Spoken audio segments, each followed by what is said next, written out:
Recently, you may know that Oliver Stone was on the Bill Maher show, and he gave him a copy of the book we're going to be talking about tonight, JFK and the Unspeakable by Jim Douglas. And Stone wrote in a recent article, "The murder of President Kennedy was a seminal event for me and for millions of Americans, and it changed the course of history. It was a crushing blow to our country and to millions of people around the world. It put an abrupt end to a period of misunderstood idealism, akin to the spirit of 1989 when the Soviet bloc began to thaw, and 2008 when our new American president was fairly elected. Today, more than 45 years later, profound doubts persist about how President Kennedy was killed and why. My film, JFK, was a metaphor for all those doubts, suspicions, and unanswered questions. Now, an extraordinary new book offers the best account I have read of this tragedy and its significance. That book is James Douglas, JFK and the Unspeakable, Why He Died and Why It Matters. It's a book that deserves the attention of all Americans. It is one of the rare books that, by helping us understand our history, has the power to change it. And the subtitle sums up Douglas's purpose, why he died and why it matters. In his beautifully written and exhaustively researched treatment, Douglas lays out the motive for the Kennedy assassination. Simply, he traces a process of steady conversion by Kennedy from his origins as a traditional cold warrior to his determination to pull the world back from the edge of destruction. Jim Douglas is an author. I know him somewhat also through the Catholic Workers Movement and his peace work over the years. His most recent book, JFK and the Unspeakable, Why He Died and Why It Matters, was published in April of '08 by Orbis Books. From 1963 to 65, he served as a theological advisor on questions of nuclear war and conscientious objection to Catholic bishops at the Second Vatican Council in Rome. I mean, it must have been a tough job, Jim.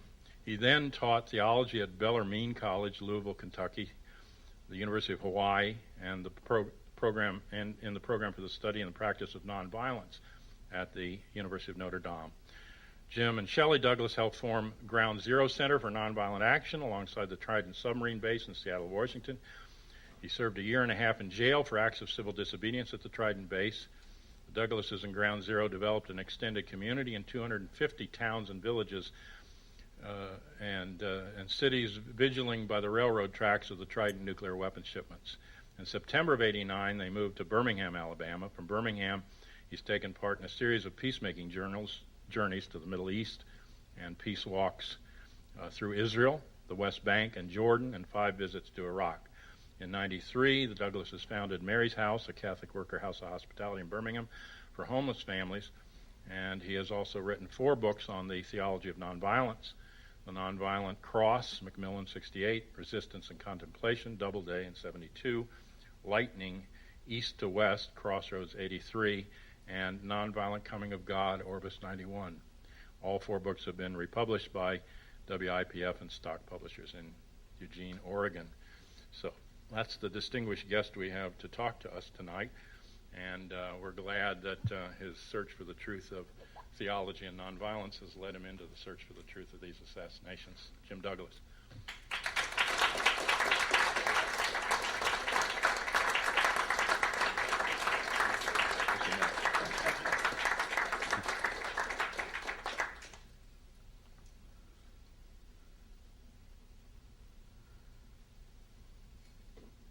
Can everybody hear okay in terms of the mic? Thanks. I had to think a long time about what to say here tonight. I'm not primarily a researcher. I come at this from a different perspective maybe, and I don't have the expertise of probably 90% of the people or 100% of the people in this room. But so I finally, after thinking about what I could share with you, I decided to talk about hope and the hope of confronting the unspeakable in the assassination of President Kennedy. And well, let's see where it goes, and then maybe you can share your reflections on what I have to share. Concerned friends, have asked me, as perhaps they've asked you as well, over the years, if engaging in such a probe into darkness as John Kennedy's assassination, has it made me profoundly depressed? But on the contrary, my experience has been, it's given me great hope. As Martin Luther King said, the truth crushed to earth will rise again. Gandhi spoke hopefully of experiments in truth because they take us into the most powerful force on earth and in existence, what he called truth force, satyagraha. That's how I think of this kind of work, as an experiment in truth, one that will open us up both personally and as a country to a process of nonviolent transformation. I believe this experiment we are doing into the dark truth of Dallas, and more significantly of Washington, can be the most hopeful experience of our lives. But as you know, it does require tenacity and patience to confront the unspeakable. We first of all need to take the time to recognize the sources in our history for what happened in Dallas on November 22, 1963. The doctrine of plausible deniability in an old government document provides us with a source of the assassination of President Kennedy. The document was issued in 1948, 1 year after the CIA was established, 15 years before JFK's murder. That document, National Security Council Directive 10/2, gave the highest sanction of the U.S. government to a broad range of covert operations: propaganda, sabotage, economic warfare, subversion of all kinds that were seen as necessary to win the Cold War against the communists. The government's condition for those covert activities by U.S. agencies coordinated by the CIA was that they be, as the document says, so planned and executed that if uncovered, the U.S. government can plausibly disclaim any responsibility for them.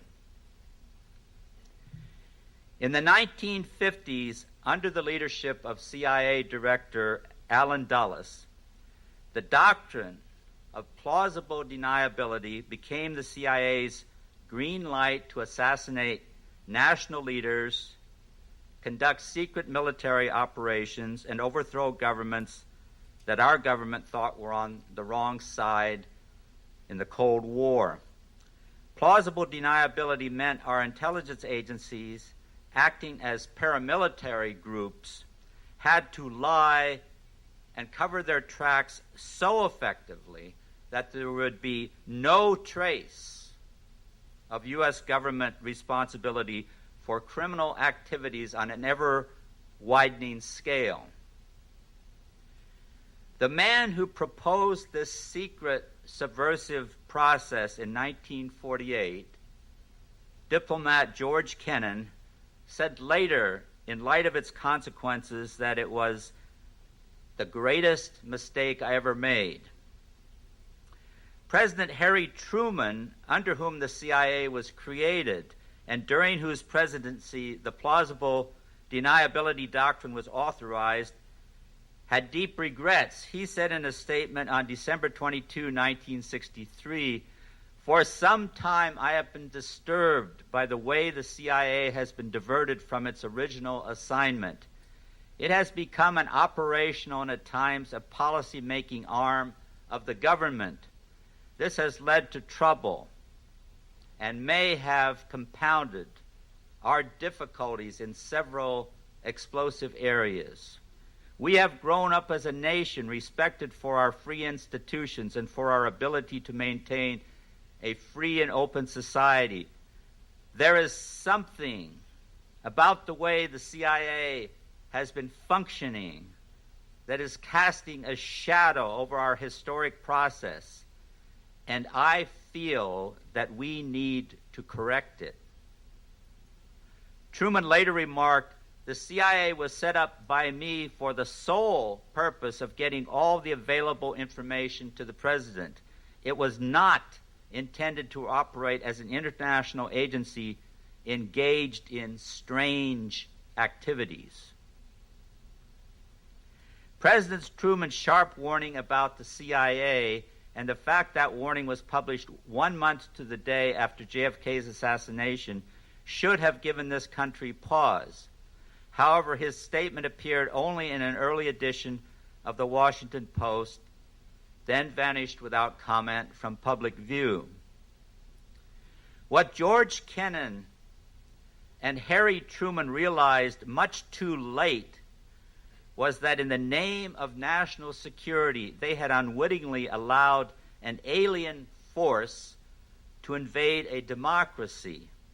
As a result, we now had to deal with a government agency authorized to carry out a broad range of criminal activities on an international scale, theoretically accountable to the president, but with no genuine accountability to anyone. Plausible deniability became a rationale for the CIA's interpretation of what the executive branch's wishes might be.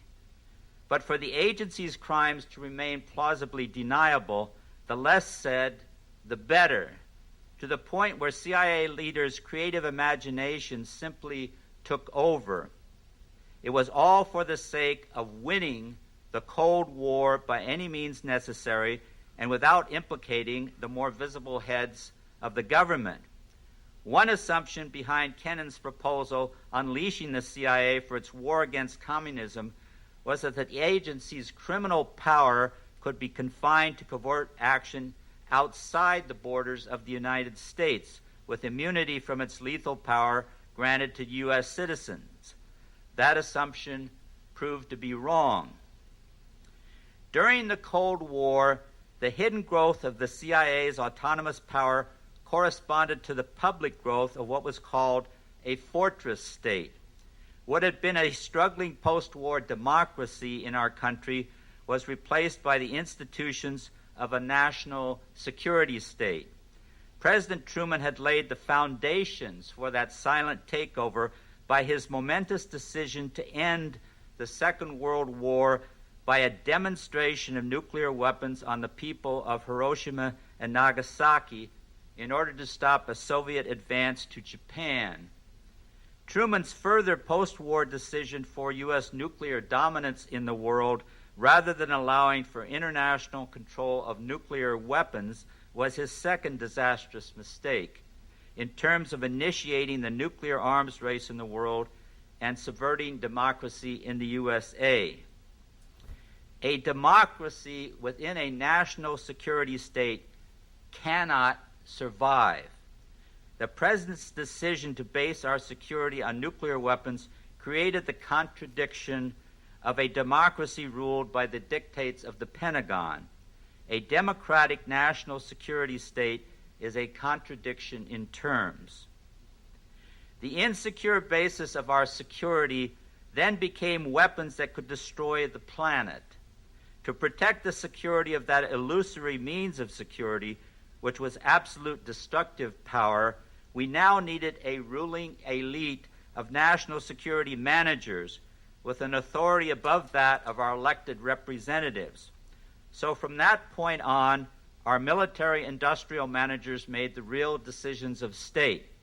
President Truman simply ratified their decisions and entrenched their power, as he did with the establishment of the CIA and as his National Security Council did with its endorsement of plausible deniability.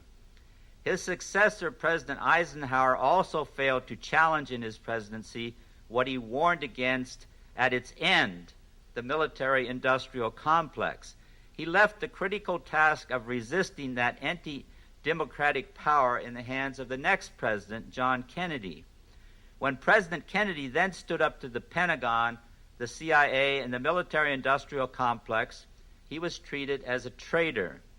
The doctrine of plausible deniability allowed for the assassination of a president seen as a national security risk himself.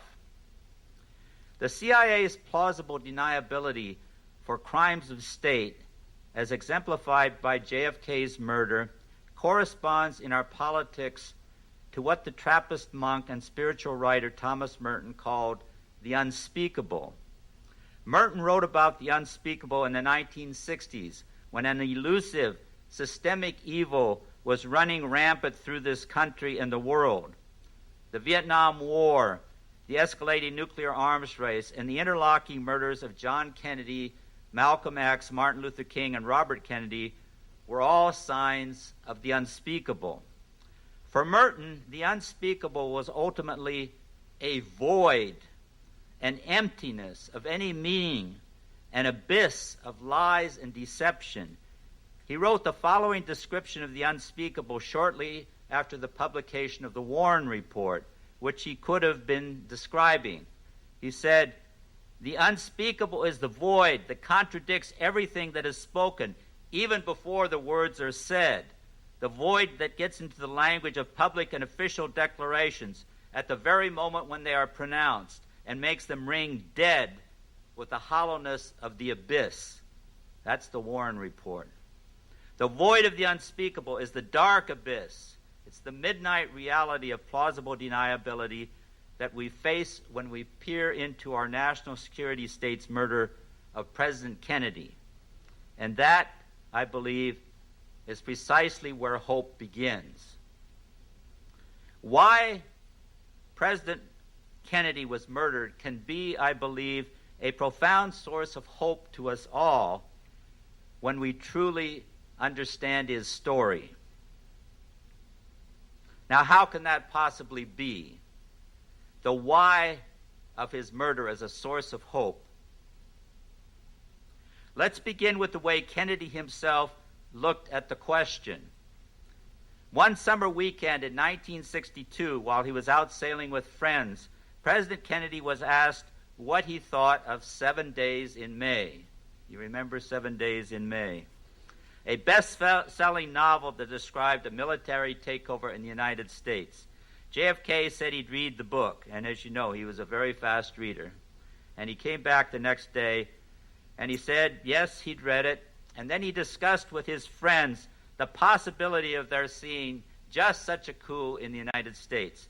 These words were spoken by him after the Bay of Pigs and before the Cuban Missile Crisis. He said, "It's possible. It could happen in this country, but the conditions would have to be just right. If, for example, the country had a young president and he had a Bay of Pigs, there would be a certain uneasiness. Maybe the military would do a little criticizing behind his back, but this would be written off as the usual military dissatisfaction with civilian control. Then if there were another Bay of Pigs, the reaction of the country would be, is he too young and inexperienced? The military would almost feel that it was their patriotic obligation to stand ready to preserve the integrity of the nation, and only God knows just what segment of democracy they would be defending if they overthrew the elected establishment." Pausing a moment, he went on, "Then if there were a third Bay of Pigs, it could happen." Waiting again until his listeners absorbed his meaning, he concluded with an old Navy phrase, "But it won't happen on my watch." Let's remember that JFK gave himself 3 strikes before he would be out by a coup, although he bravely said it wouldn't happen on his watch. As we know, and as the young President John Kennedy knew, he did have a Bay of Pigs. The president bitterly disappointed the CIA, the military, and the CIA-trained Cuban exile brigade by deciding to accept defeat at the Bay of Pigs rather than escalate the battle. Kennedy realized after the fact that he'd been drawn into a CIA scenario whose authors assumed he would be forced by circumstances to drop his advance restrictions against the use of U.S. combat forces. He had been lied to in such a way that in order to win at the Bay of Pigs, he would be forced to send in U.S. troops. But JFK surprised the CIA and the military by choosing instead to accept a loss. They couldn't believe, he said, that a young president would make such a decision. We know how JFK reacted to the CIA setting him up. He was furious. When the enormity of the Bay of Pigs disaster came home to him, he said he wanted to splinter the CIA in 1,000 pieces and scatter it to the winds. He ordered an investigation into the whole affair under the very watchful eyes of his brother, Attorney General Robert Kennedy. He fired CIA Director Allen Dulles, Deputy Director Richard Bissell Jr., and Deputy Director General Charles Cabell. That was a huge decision, firing the top of the CIA's hierarchy, including the legendary leader who had come to personify the agency, Allen Dulles. The president then took steps to cut the CIA budget in 1962, again in 1963, aiming at a 20% reduction by 1966. John Kennedy was cutting back the CIA's power in very concrete steps by step. We know how the CIA and the Cuban exile community regarded Kennedy in turn because of his refusal to escalate the battle at the Bay of Pigs. They hated him for it. They did not forget what they thought was unforgivable. In terms of JFK's own analysis of the threat of an overthrow of his presidency, he saw the Bay of Pigs as the first strike against him. It was the first big stand he took against his national security elite, and therefore the first cause of a possible coup d'etat. However, in terms of our Constitution, our genuine security, and world peace, the position Kennedy took in facing down the CIA and the military at the Bay of Pigs, rather than surrendering to their will, was in itself a source of hope. No previous post-war president had shown such courage, or any president since then. Truman and Eisenhower had, in effect, turned over the power of their office to their national security managers. Kennedy was instead acting like he was the president of the country by saying a strong no to the security elite on a critical issue. If we, the people, had truly understood what he was doing then on our behalf, we would have thought the president's stand a deeply hopeful one. In terms of his 7 days in May analysis of a coming coup, John Kennedy did have a second Bay of Pigs. The president alienated the CIA and the military a second time by his decisions during the Cuban Missile Crisis. JFK had to confront the unspeakable in the missile crisis in the form of total nuclear war. At the height of that terrifying conflict, he felt the situation spiraling out of control, especially because of the actions of his generals. For example, with both sides on hair-trigger alert, the U.S. Air Force test-fired missiles from California across the Pacific, deliberately trying to provoke the Soviets in a way that could justify our superior U.S. forces blanketing the USSR with an all-out nuclear attack. As we know from Kennedy's secretly taped meeting with his Joint Chiefs of Staff on October 19, 1962, the chiefs were pushing him relentlessly to launch a preemptive strike on Cuba and ultimately the Soviet Union. In this encounter, the chiefs' disdain for their young commander-in-chief is summed up by a man whom John mentioned earlier, Air Force Chief of Staff General Curtis LeMay, when LeMay says, we can hear it all on the tape, "This blockade and political action is almost as bad as the appeasement of Hitler at Munich. I think that a blockade and political talk would be considered by a lot of our friends and neutrals as being a pretty weak response to this. And I'm sure a lot of our own citizens would feel that way too. You're in a pretty bad fix, Mr. President. President Kennedy responded to the Joint Chiefs and the Executive Committee of the National Security Council. At the same time, John Kennedy and Nikita Khrushchev, the two men most responsible for the Cuban Missile Crisis, seemed locked in a hopeless ideological conflict. The U.S. and Soviet leaders had been following Cold War policies that now seem to be moving inexorably toward a war of extermination. Yet, as we have since learned, Kennedy and Khrushchev had been engaged in a secret correspondence for over a year that gave signs of hope. Even as they moved publicly, step by step toward a Cold War climax that would almost take the world over the edge with them, they were at the same time smuggling confidential letters back and forth that recognized each other's humanity and hoped for a solution.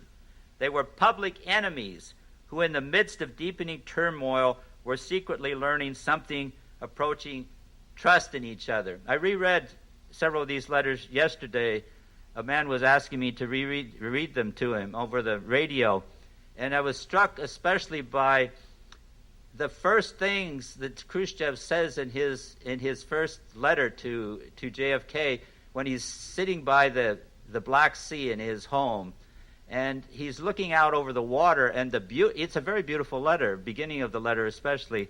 He looks out over the water and he reflects on what he's seeing and how what a contrast this is to what they're trying to address.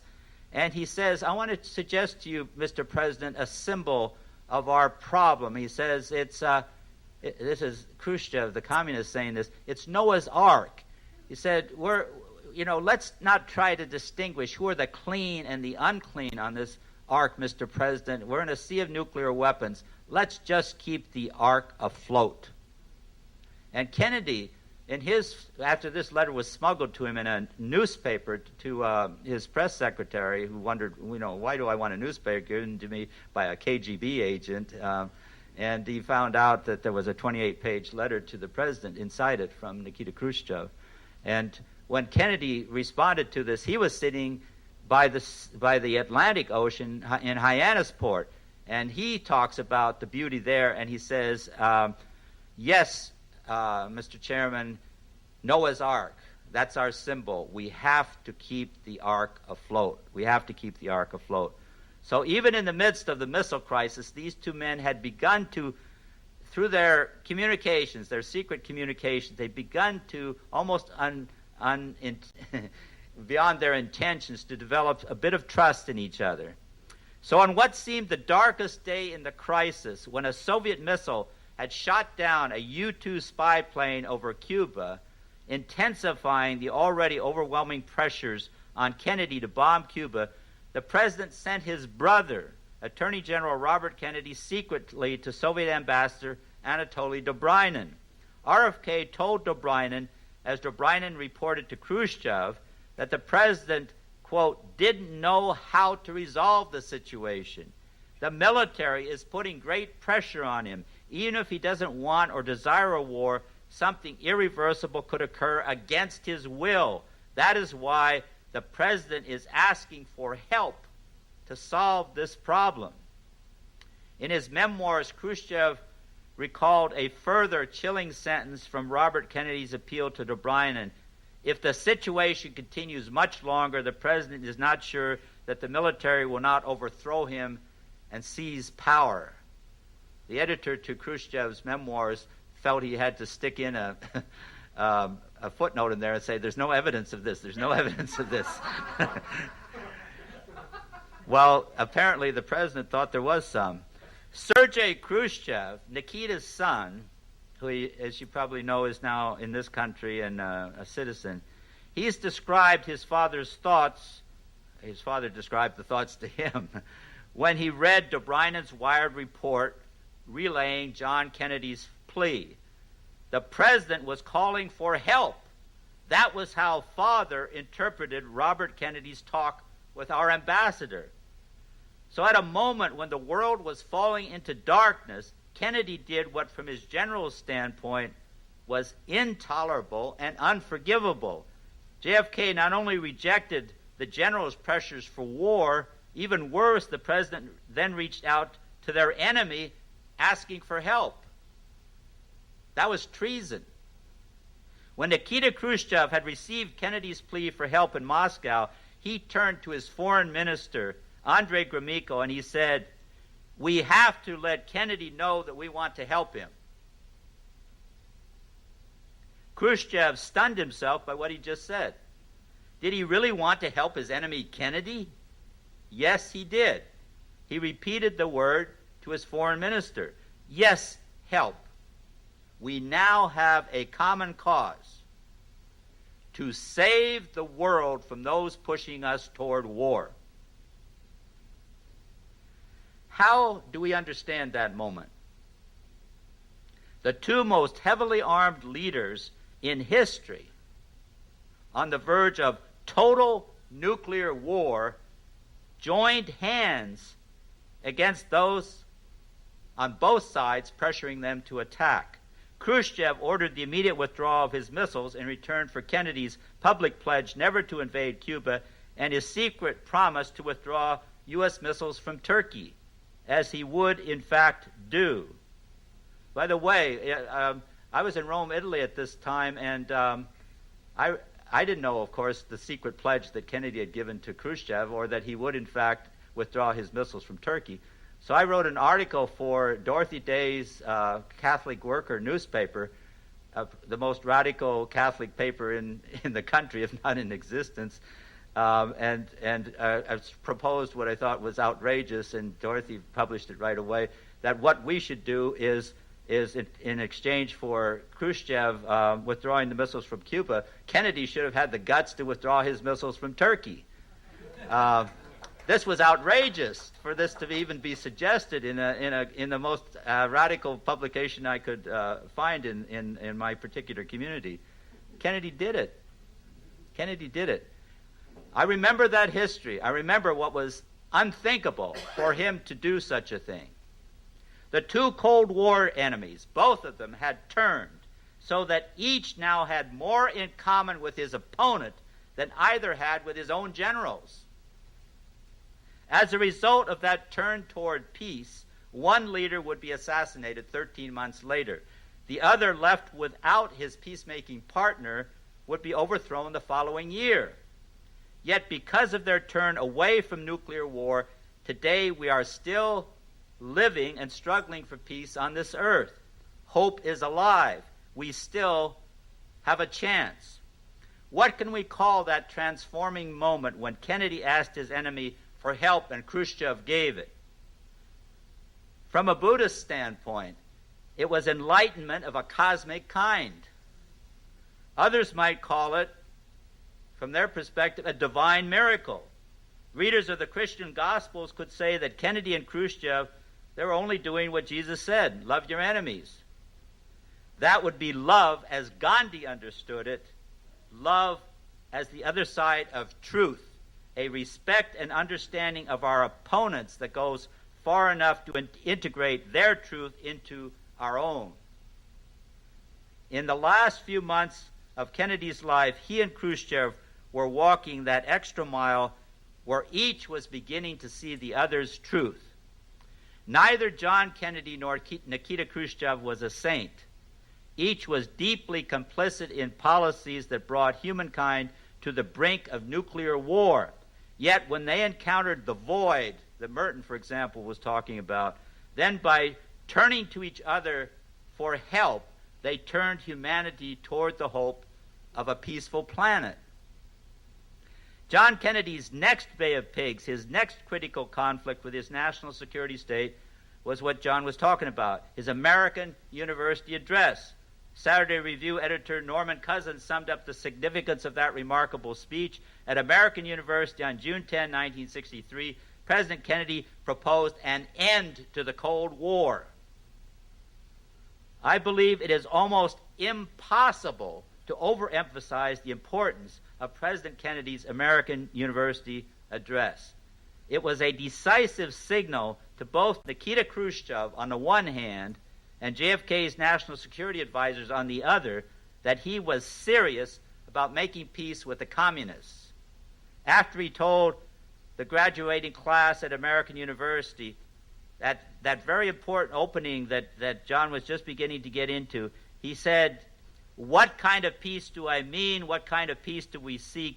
He answered, "Not," emphasize, "not a Pax Americana enforced on the world by American weapons of war."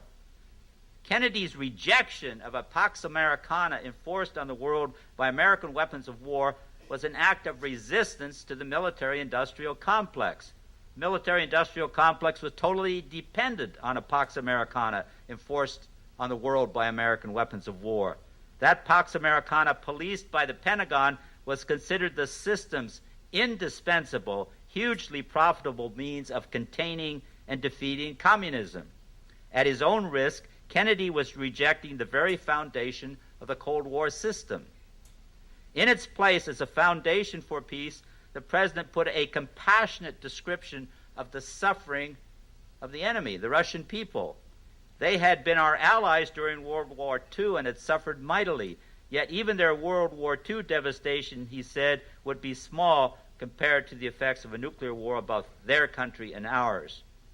In his speech, Kennedy turned around the question. I heard this question all the time in the 1960s. Every time in the peace movement we tried to suggest alternatives. That question that was always asked when it came to prospects for peace was, what about the Russians? It was assumed the Russians would take advantage of any move we might make toward peace. Kennedy asked instead, what about us? He said, our attitude toward peace is as essential as theirs. What about our attitude toward war and the nuclear arms race? Within the overarching theology, the Cold War was a big theology, a theology of total good versus total evil. And you know who the total good is. It's us. That Kennedy was asking a heretical question, coming especially from the President of the United States. Kennedy said he wanted to negotiate then a nuclear test ban treaty. Where do you want to do it? With the Soviet Union in Moscow. He wants to go to Moscow. He doesn't trust trying to negotiate a nuclear test ban treaty in Washington. He says, I want to go to Moscow, in their capital, not ours, as soon as possible.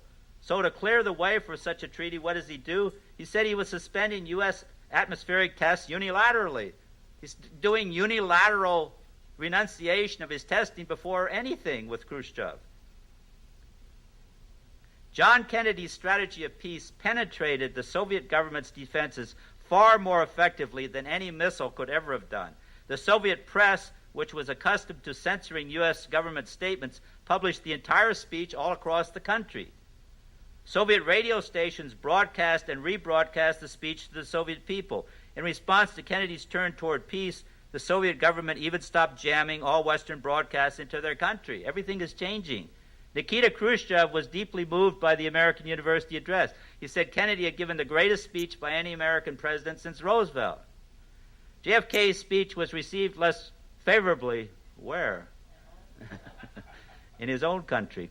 The New York Times reported his government skepticism. They said, generally, there was not much optimism in official Washington that the president's conciliation address at American University would produce agreement on a test ban treaty or anything else. In contrast to the Soviet media that were electrified by the speech, the U.S. media ignored or downplayed it, as they've done to the present. For the first time, Americans had less opportunity to read and hear their president's words than did the Russian people. A turnaround was occurring in the world on different levels.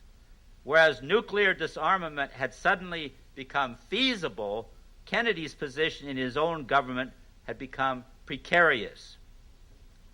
President Kennedy's next critical conflict with his national security state, propelling him toward the coup d'etat he saw as possible, number 4, was a partial nuclear test ban treaty that he signed with Nikita Khrushchev on July 25, 1963. Just 6 weeks. You can imagine that. 6 weeks to negotiate that treaty after the American University address. The way he did it was he sent Averill Harriman as his representative to Moscow, and every time Averill Harriman with the Soviet negotiators had a question, he said, "Excuse me, please." He ran to a telephone, and he ran back with the answer. The telephone was directly to Kennedy. Kennedy negotiated that treaty point by point, personally, right straight through. That's why it happened in 6 weeks. And he did a total end run around his military advisors who were opposed to it. He didn't even consult them on it. He was fiercely determined, but he was not optimistic that the test ban treaty be ratified by the defense-conscious Senate. In early August, he told his advisors that getting Senate ratification of the agreement would be almost in the nature of a miracle. And we can understand, given what's happening in Congress today, what he faced in terms of, at the height of the Cold War, getting a nuclear test ban treaty through the Senate. He said if a Senate vote were held right then in August, when he signed the treaty with Khrushchev, it would fall far short of the necessary 2/3. So what did he do? He initiated a whirlwind public education campaign on the treaty, coordinated by Saturday Review editor Norman Cousins, who directed a committee of whom? People like us, peace activists. And he also got business leaders, he got labor leaders, he got editors of women's magazines, he got everybody he could together, with Norman Cousins doing all the coordinating, and they went out and they did a job for a furious bit of round of public education. In September, public opinion polls showed a turnaround. 80% of the American people were now in favor of the test ban treaty. On September 24, 1963, the Senate approved the treaty by a vote of 80 to 19, 14 more than the required 2/3. No other single accomplishment in the White House gave Kennedy greater satisfaction. And on September 20th, when he spoke at the United Nations, he suggested that its members see the test ban treaty as a beginning and engage together in an experiment in peace. He said, 2 years ago I told this body that the United States had proposed and was willing to sign a limited test ban treaty. Today that treaty has been signed. It will not put an end to war. It will not remove basic conflicts. It will not secure freedom for all, but it can be a lever. And Archimedes, in explaining the principles of the lever, was said to have declared to his friends, "Give me a place where I can stand, and I shall move the world."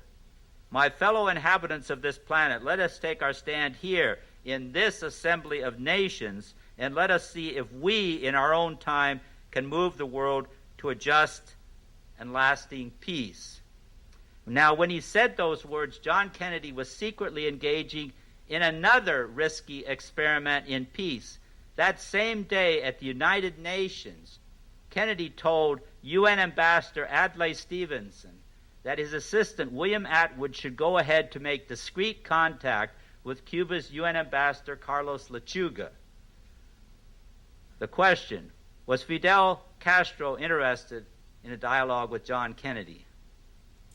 A strongly affirmative answer would come back from Castro, who had been repeatedly urged by Khrushchev to begin trusting Kennedy. Now think about that a moment. This is Khrushchev who's telling Castro to trust Kennedy. And what had been the relationship with Khrushchev and Castro? Castro was furious with Khrushchev for what he did in the Cuban Missile Crisis. Khrushchev didn't consult with Castro. He pulled the missiles out because he was afraid that, like that, they were going to have a nuclear war. And he felt this was, when Kennedy said, "I need your help," he responded to Kennedy with help to keep the world from going down a nuclear war. Well, from Castro's standpoint, he's pulling out the deterrent from aggression from the North by the American capitalist president. So Castro would not talk to Khrushchev. He had no communication with him for half a year. He just totally boycotting communication with him. And finally, Khrushchev wrote one of these letters of his, and this time he writes it to Castro about how beautiful the sea is. And Castro, he said after how beautiful a letter that was, and so he consented to go over to the Soviet Union and travel around with Khrushchev for a month and be comrades again. During that month, what did Khrushchev do? He did a teach-in. He brought Kennedy's correspondence, and he read Kennedy's correspondence to Khrushchev during that month, like a teach-in. So when Castro went back to Cuba, he went back with a conviction: I've got to deal with this man. I've learned. And at that point, Kennedy is reaching out to Castro. This is an incredible kind of underground communication that's going on, while in the midst of the United Nations, they're condemning each other and, shaking their fists and so forth. Kennedy and Castro actually began that dialogue. They actually began the dialogue on normalizing U.S.-Cuban relations through a series of mediations, but the primary one was a guy named he was a French journalist named Jean Daniel, who had gone to Washington, to the White House to see Kennedy, and then he went from there directly down to Cuba to see Castro, and Kennedy gave him questions and concerns to share with Castro.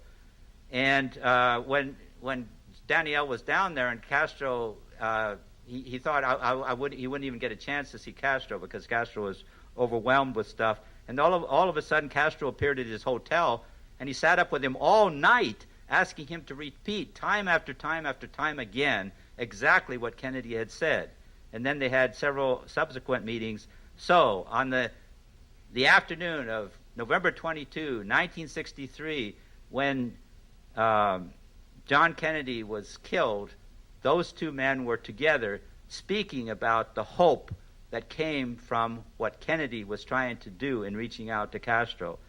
And the phone call came and that he was dead, and Castro stood up and he said, "Everything is changed.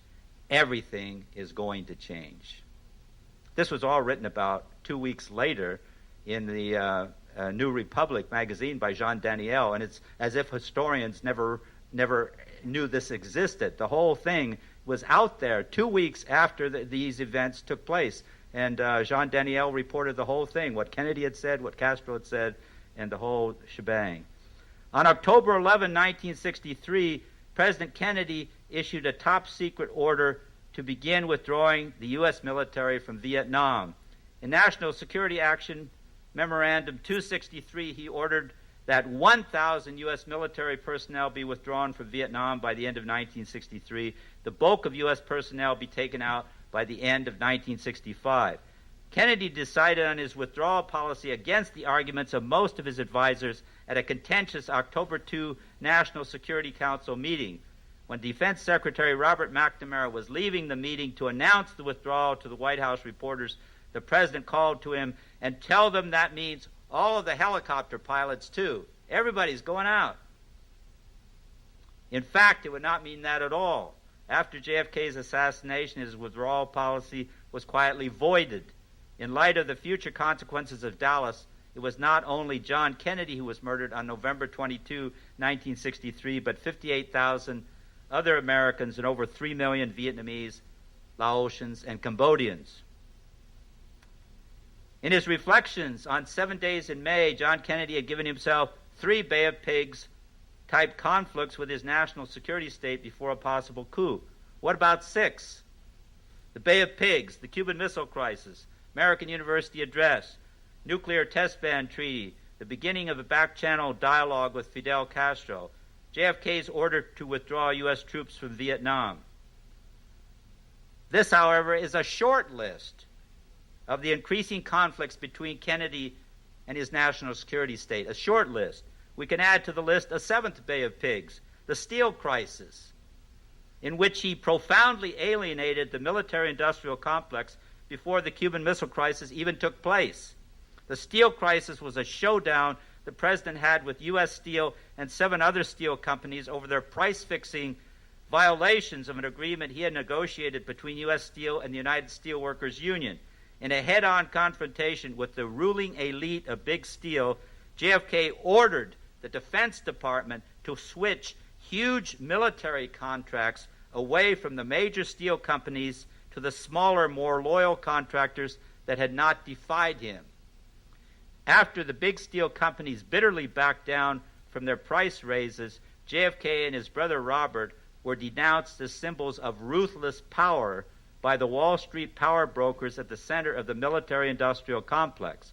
By an editorial titled "The Ides of April," the month in which Kennedy faced down the steel executives, Henry Luce's Fortune magazine called to readers' minds the soothsayer's warning in Shakespeare of the assassination of Julius Caesar.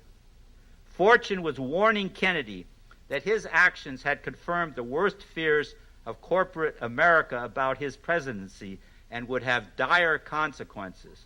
As interpreted by the most powerful people in the nation, the steel crisis was a logical prelude to Dallas.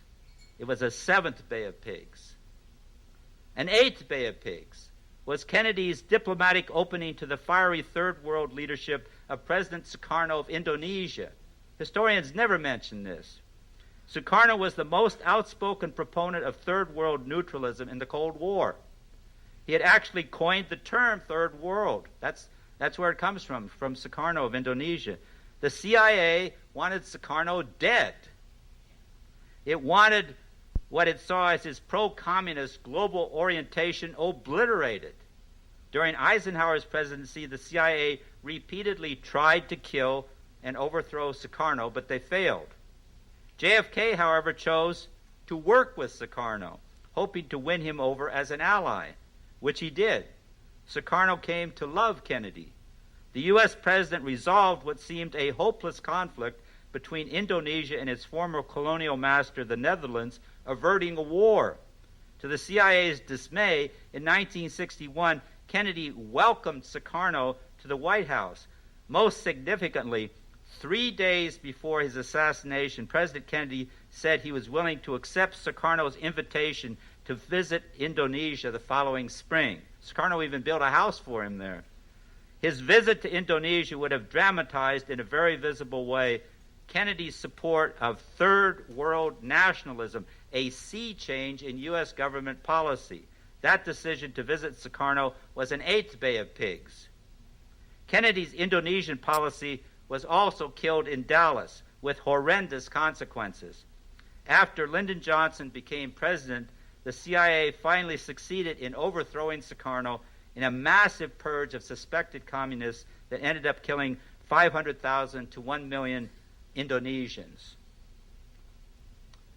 Last Sunday, 5 days ago now, I interviewed Sergei Khrushchev about an important late development in the relationship between his father and President Kennedy. In his interview, Mr. Khrushchev confirmed that his father had decided in November 1963 to accept President Kennedy's repeated proposal that the U.S. and the Soviet Union fly to the moon together. He decided to accept. In Kennedy's September 20th, 1963 speech to the United Nations, he had once again stated his hope for such a joint expedition to the moon. He'd proposed it earlier.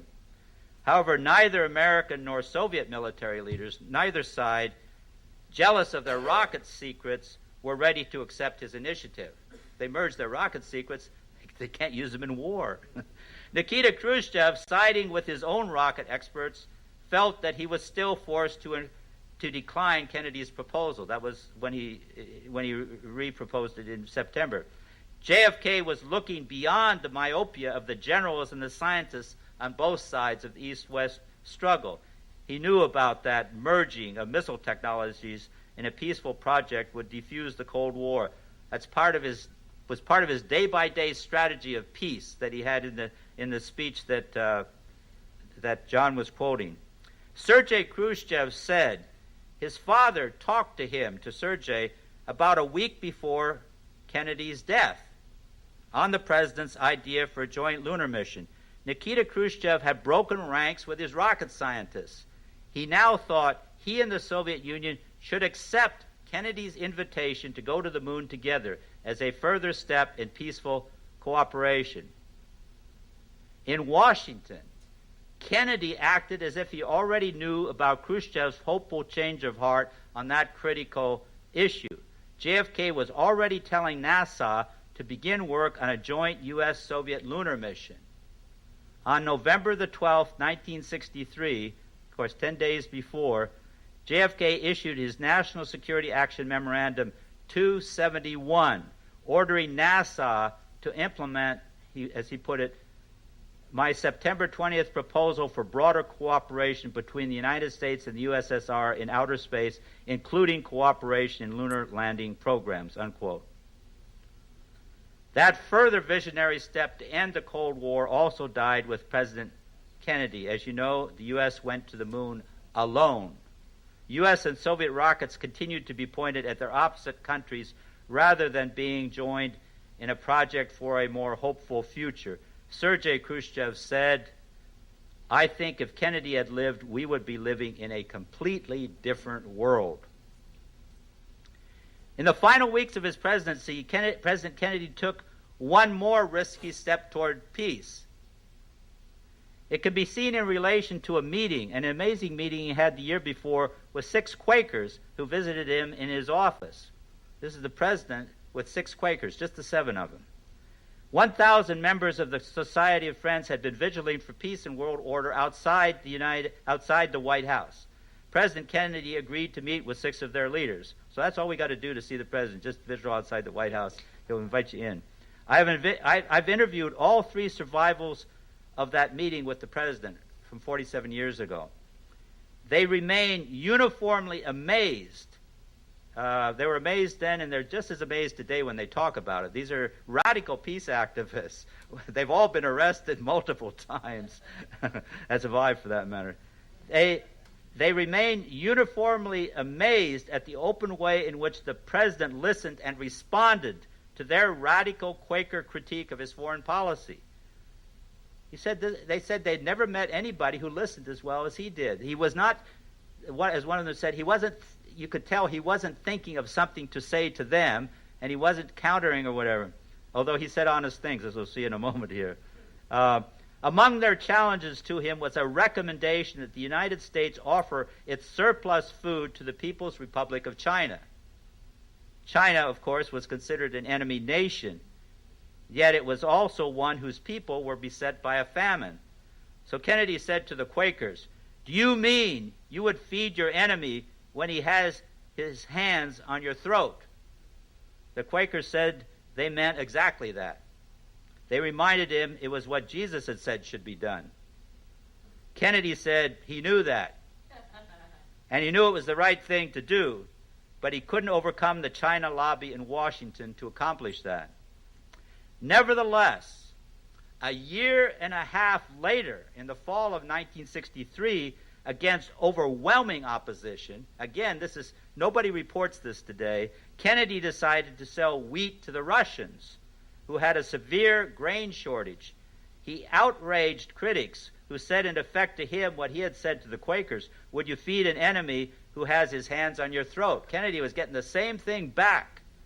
By the way, when I met with one of these Quakers, who's a very, very good friend, named David Hartsoe, who's a big peace activist in San Francisco, and I said, "You know, David, do you realize that you got President Kennedy killed?" And he said, "Oh, there's a whole series of things that the Quakers recommended. I'm only citing one of them that Kennedy did, like the nuclear test ban treaty, like peaceful initiatives, like this selling wheat to the Russians. He carried out. You know, I don't know that Kennedy ever even referred to his meeting with the Quakers. He just did it. I'm sure he was thinking about such things on his own. But this is the perspective of the President of the United States at the height of the Cold War. Vice President Lyndon Johnson said he thought Kennedy's decision to sell wheat to Russia would turn out to be the worst political mistake he ever made. Today, JFK's controversial decision, quote, to feed the enemy, unquote, has been forgotten. It's been wiped out. In 1963, the wheat sale was seen as a threat to our security, feeding the enemy to kill us. Yet JFK went ahead with it. He said, "I'm going ahead with it," as one more initiative for peace. The violent reaction to his decision was represented on Friday morning, November 22, 1963, by a threatening full-page advertisement addressed to him in the Dallas Morning News. The ad was bordered in black like a funeral notice, and among the charges of disloyalty to the nation, that the ad made against the president was the question, why have you approved the sale of wheat and corn to our enemies when you know the communist soldiers travel on their stomach just as ours do? JFK read the ad before the flight from Fort Worth to Dallas. He pointed it out to Jacqueline Kennedy, and he talked about the possibility of his being assassinated that very day. But Jackie, he said, if somebody wants to shoot me from a window with a rifle, nobody can stop it, so why worry about it? President Kennedy's courageous turn from war to a strategy of peace provided many more than 3 Bay of Pigs type causes for his assassination, many more. Because he turned toward peace with our enemies, the communists, he was continually at odds with his own national security state. Peacemaking was at the top of his agenda as president. That was not the kind of leadership that the CIA, the Joint Chiefs of Staff, and the military-industrial complex wanted in the White House. Given the Cold War dogmas that gripped those dominant powers, and given Kennedy's turn toward peace, his assassination followed as a matter of course. That is how he seemed to regard the situation, that it would soon lead to his own death. As you know, he was not afraid of death. As a biographer observed, Kennedy talked a great deal about death and about the assassination of Lincoln in particular. His conscious model for struggling truthfully through conflict and being ready to die as a consequence was Abraham Lincoln. On the day when Kennedy and Khrushchev resolved the missile crisis, JFK told his brother Robert, referring to the assassination of Lincoln, "This is the night I should go to the theater." Robert replied, "If you go, I want to go with you." Think about that one. Kennedy prepared himself for the same end Lincoln met during his night at the theater.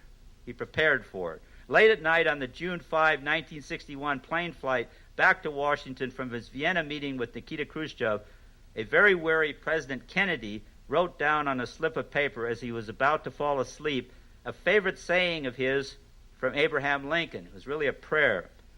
Presidential Secretary Evelyn Lincoln discovered the slip of paper on the floor. On it she read the words, "I know there is a God, and I see a storm coming. If he has a place for me, I believe that I am ready."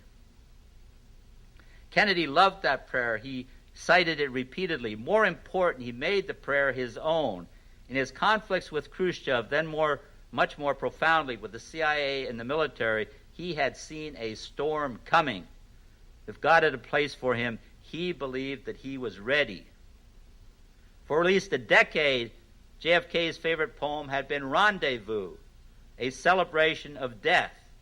Rendezvous was by Alan Seeger, an American poet killed in World War I, with the same background as Kennedy, from Harvard, volunteering for the war.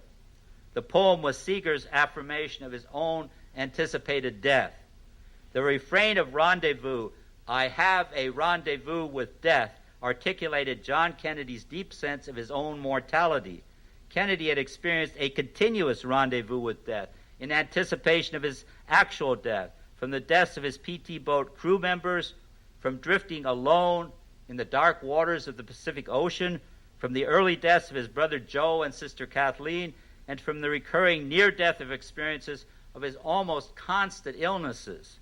He recited Rendezvous to his wife Jacqueline in 1953 on their first night home in Hyannis after their honeymoon. She memorized the poem, and she recited it back to him over the years. In the fall of 1963, Jackie taught the words of the poem to their 5-year-old daughter, Caroline.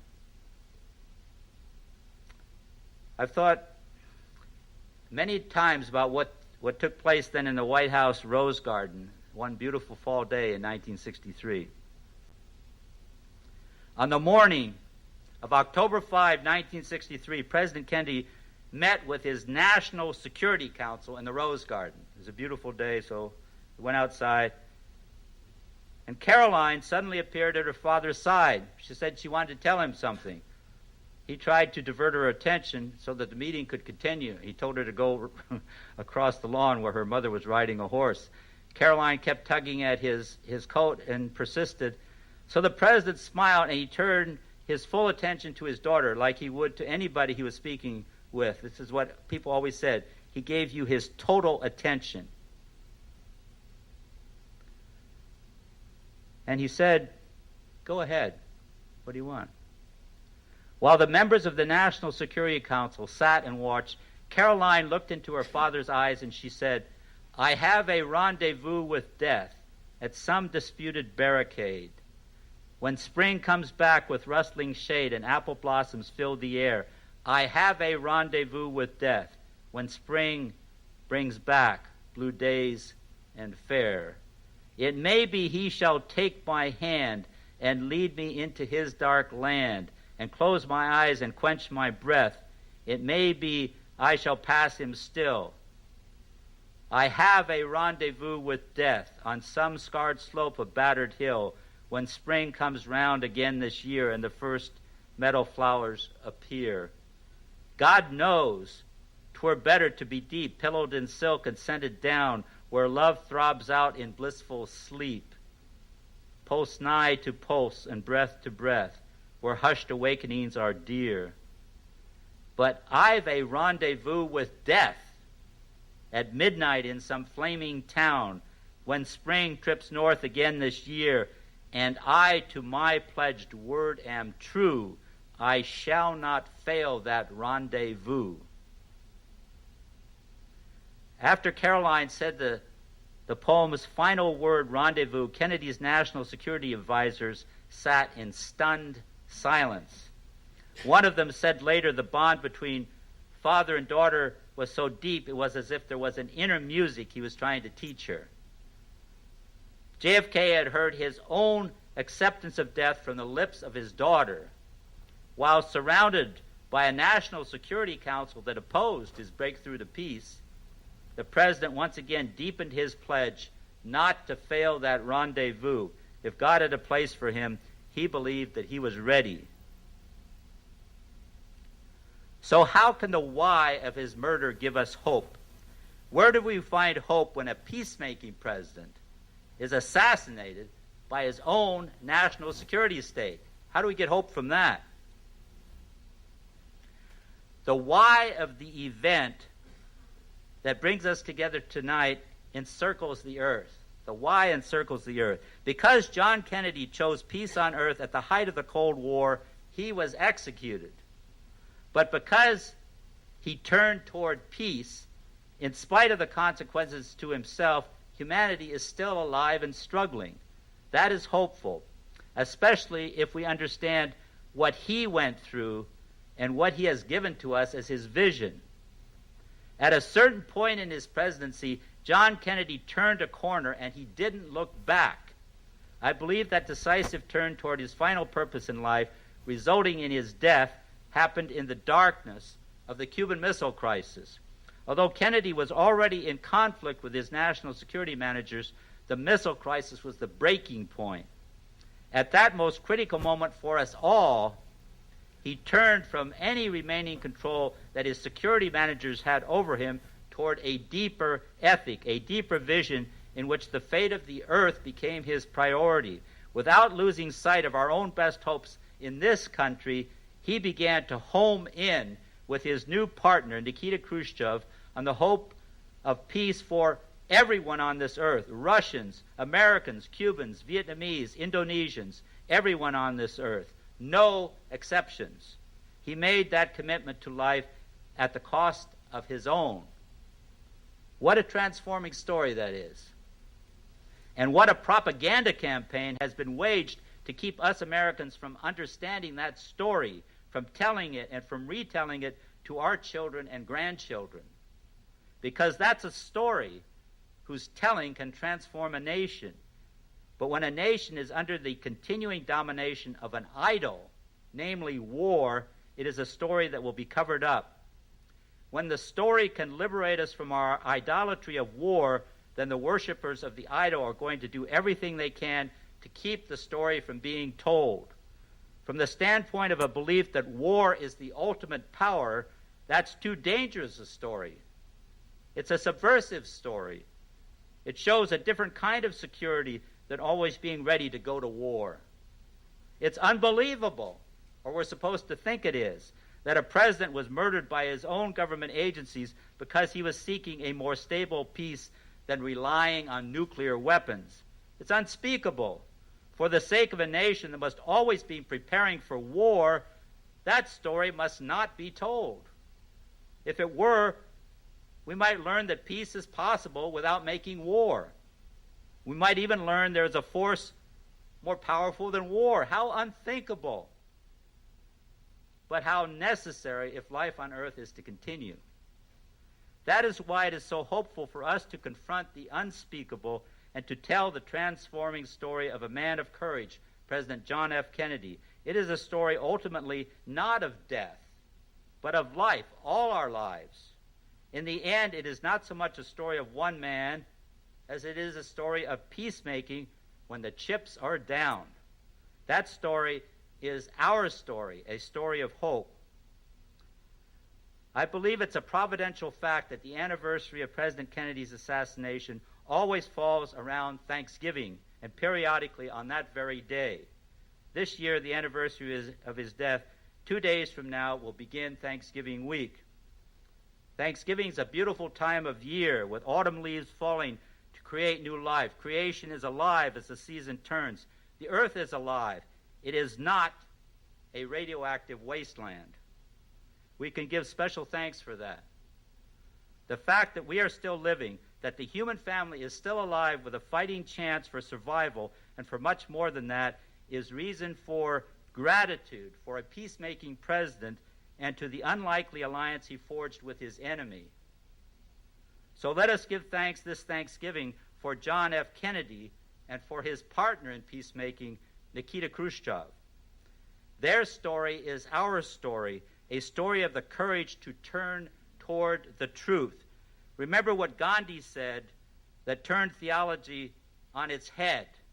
He said, "Truth is God." That is the truth. Truth is God. We can discover the truth and live it out. There is nothing more powerful than the truth. The truth will set us free.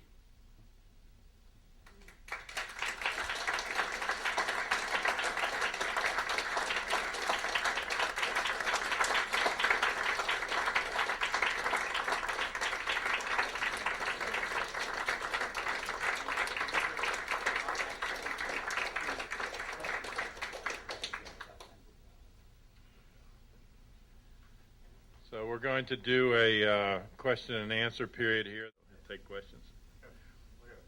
Yeah, Jim. Jim, I've become friends with John McAdams. That's He part has of a list of questions that he wanted me to ask you. No, just kidding. that's part of Satyagraha, you know. Yeah, it is. That's right. Just some comments. You talked about the quote by Truman in December of 1963, and you said it kind of sunk without a trace. Not quite. In January, Allen Dulles went to Truman and visited him and tried to get him publicly to retract that statement. That's true.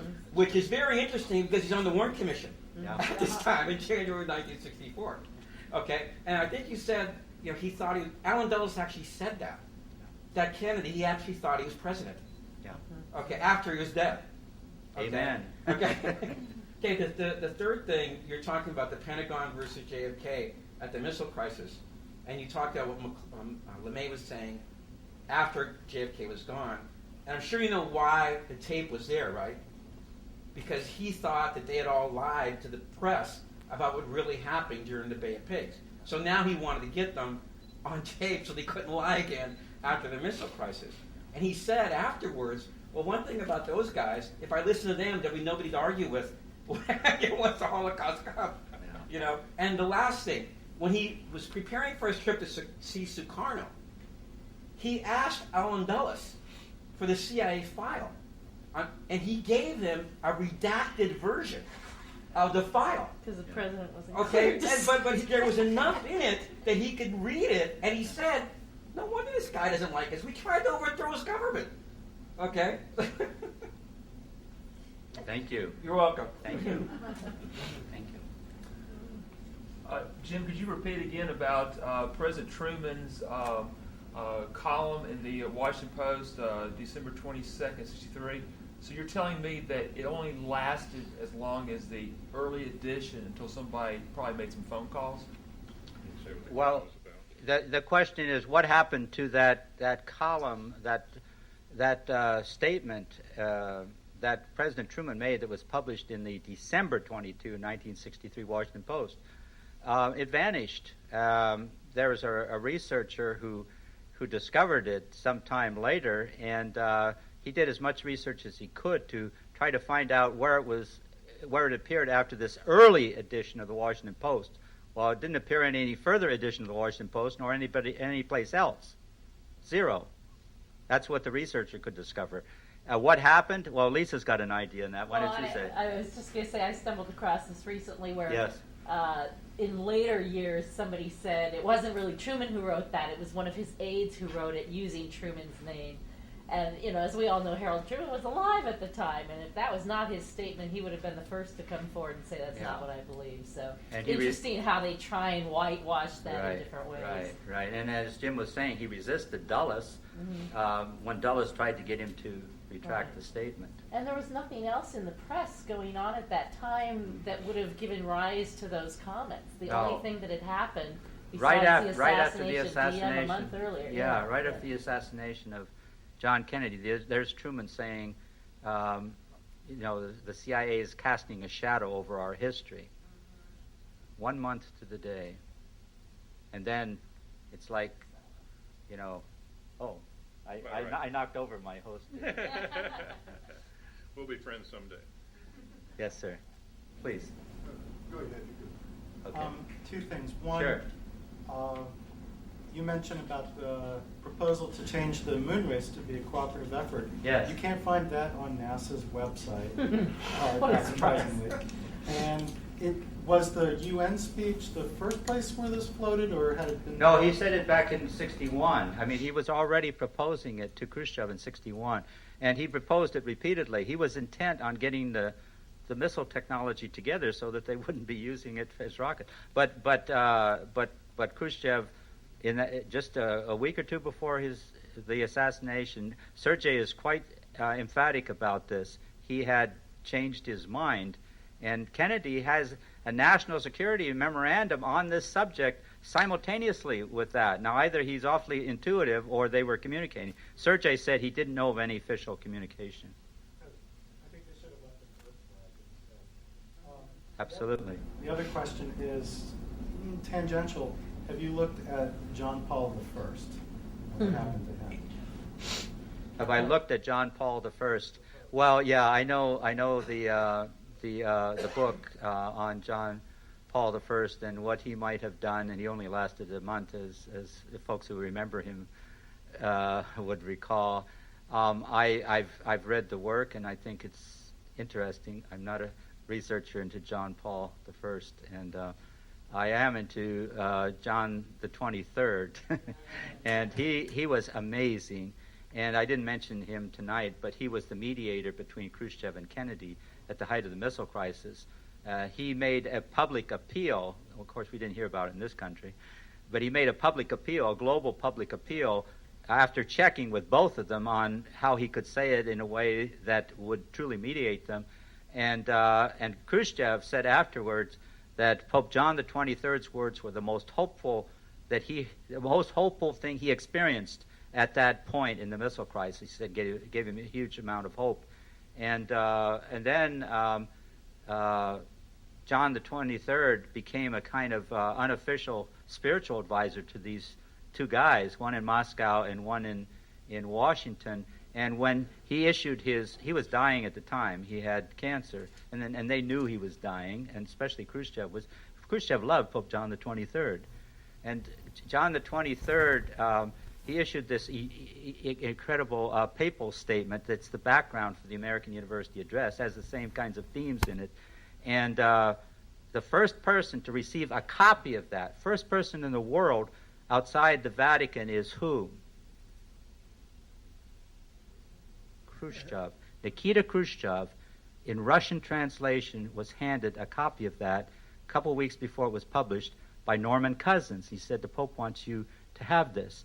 Khrushchev could not believe he was being given that, and he went through it with Norman Cousins, and then Cousins said, I got something else for you, and put it on his neck. It's a papal medal from the Pope to Khrushchev. So when Norman Cousins left from visiting Khrushchev, and Khrushchev had this papal medal on, he walks into the next office to a meeting with his, all his commissars and everybody, and he's going like this, nobody says anything. So he takes it off and he drops it on the floor, and finally somebody says, what's that? And he says, oh, it's only a medal from the Pope. And so when Cousins came back and met with him again, Khrushchev told him this story with glee, and Cousins went back and told it to Kennedy, and Kennedy smiled at Cousins, and he said, there are some things that Chairman Khrushchev can do that I can't do as the first Catholic president. I can't brag about my medal from the Pope. He didn't get one. Khrushchev did. But that's the kind of undercurrent there was at the time. There was hope that we would move, we in the big sense would move in a different direction. And a lot of people felt that, even here in the U.S., that when Kennedy went out west on a so-called conservation tour, he's talking about conservation, then he mentioned that, the test ban treaty had just been passed. Everybody stood up in Salt Lake City, no, liberal center, and gave him a standing ovation for 10 minutes. What's going on here? They were downwind, and they were also outside the Beltway.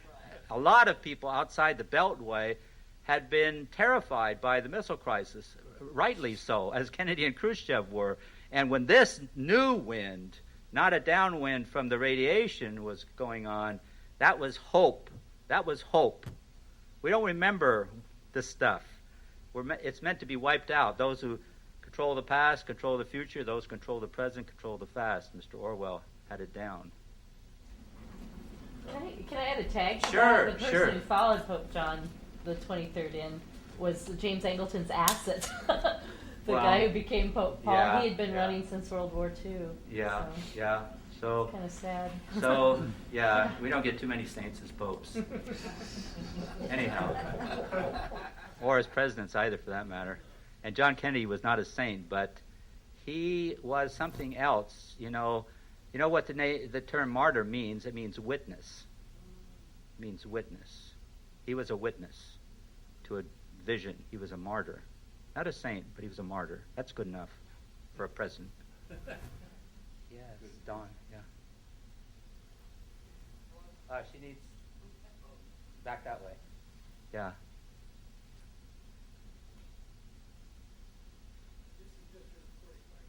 Oh, thanks, Jim. This is purely speculative, but there was a lot of talk about hope this past election year. Yeah. And do you have any idea whether or not Obama might be aware of this work?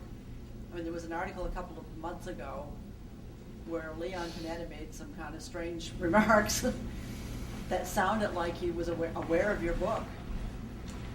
I mean, Obama seems to be in the same situation that Kennedy was in. Leon Panetta and I went to school together. We were friends. Really? Are you serious? We went to Santa Clara University together for 4 years, and we graduated in the same class, 1960. I liked him. He liked me, I think. Have you sent him your book? I did. I did send Leon a copy. A friend. I haven't seen Leon Panetta since 1960. Let me be clear. I'm not going to destroy his security clearance with what I say. But when he was selected as the director of the CIA, a mutual friend of ours out at the Resource Center for Nonviolence in Santa Cruz, he called me and said he was a good friend of Leon's, and he said he wanted to give him the book, and Sylvia, Leon's wife. So he said, will you inscribe it for him? So I did, and he gave it to Sylvia Panetta for her and Leon. So, and Obama was given the book. That was my question. Well, it was, a friend of a friend was at a rally, and I learned about this months later, and when Obama was walking out of the rally, he was shaking hands with people. He got a book.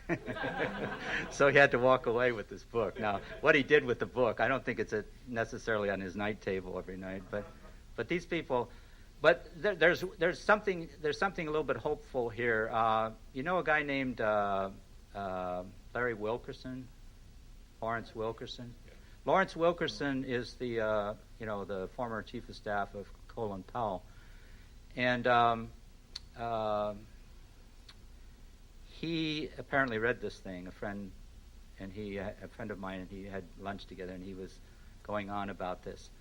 Well, there was an article in Rolling Stone magazine 3 weeks ago about Obama and the generals. It's a very important article. Very important article. A guy who's a very good analyst of the situation in Washington. I've read his articles before in Rolling Stone. He said that Obama was facing then and now rebellion by his generals. It's pretty obvious. Here's General McChrystal.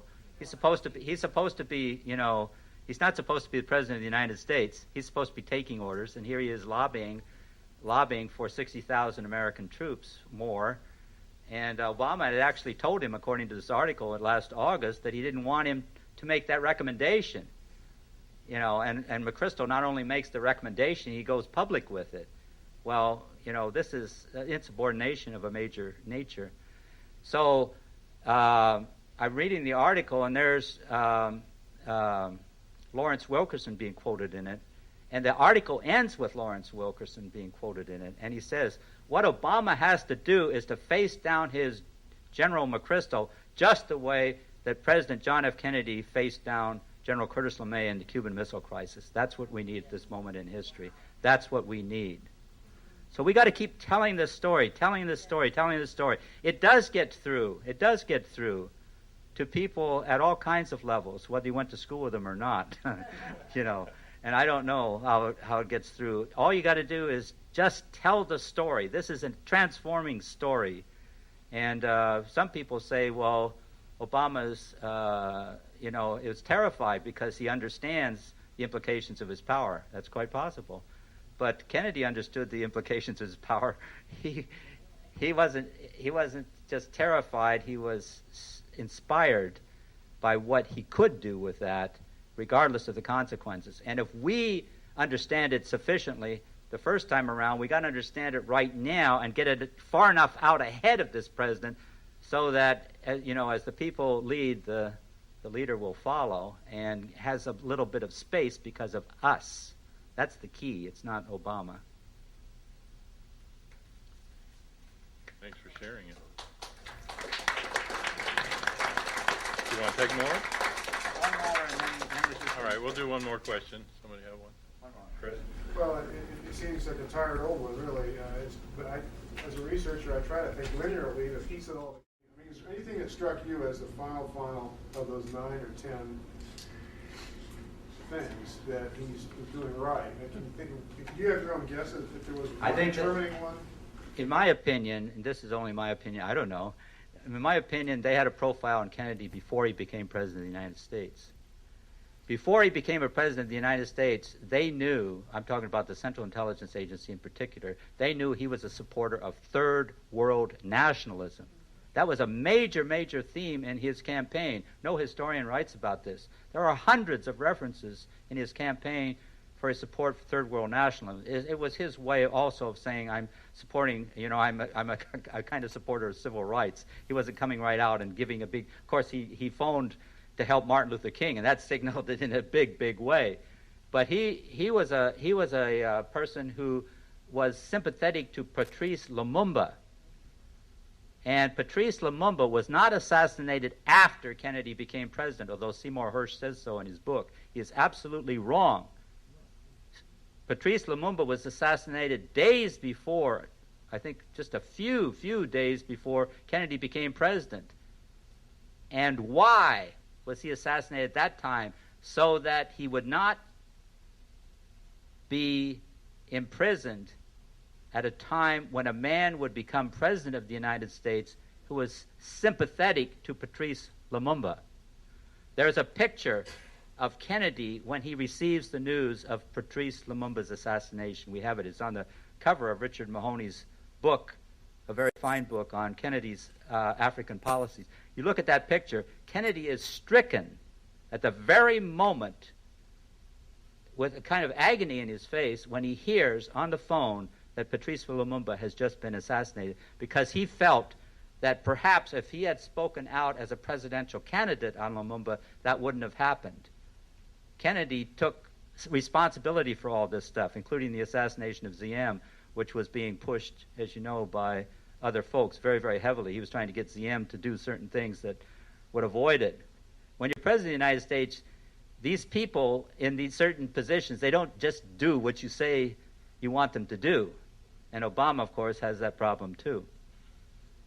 And so I think the profile of Kennedy was very high before he even came in. I don't think the decision to assassinate him was made before he came in, but I think they had their eye on him from the moment he came into office. And when he's making remarks to Eisenhower, which indicate he wants to negotiate with Laos, even in his meeting with Eisenhower before he becomes president, he's asking questions of Eisenhower that already, are a sign that he's going to negotiate peace in Laos rather than wage war with him, which is Eisenhower says there's no choice but to wage war in Laos. Kennedy says, oh, all right. And right away he negotiates a peace. I didn't even include that one. That could have been a first Bay of Pigs, right around the Bay of Pigs. He's negotiating peace with the communists in Laos for a neutralist government. There's all kinds of stuff that's been wiped out of the history we have. Well, okay. Thank you.